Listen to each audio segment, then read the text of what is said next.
দুর্নীতির তদন্ত করতে চাই বিএমডব্লিউ, তাও আবার ৭০ লক্ষ টাকার। একটা বা দুটো নয়, ৭০ লক্ষ টাকা দামের মোট ৭টি বিএমডব্লিউ গাড়ির টেন্ডার ডেকেছেন লোকপাল। আর এই ঘটনা সামনে আসতেই দিল্লি জুড়ে শুরু হয়েছে জল্পনা।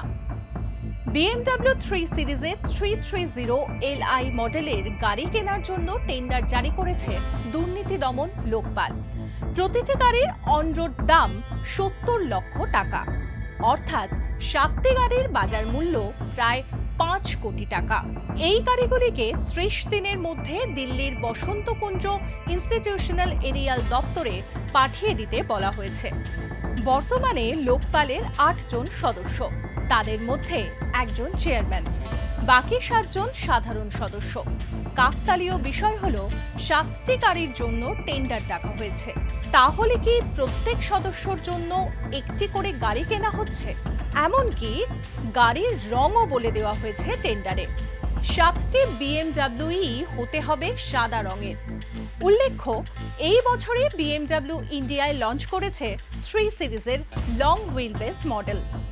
এই সেগমেন্টের সবচেয়ে লম্বা গাড়ি এগুলো, একই সঙ্গে বিলাসবহুল।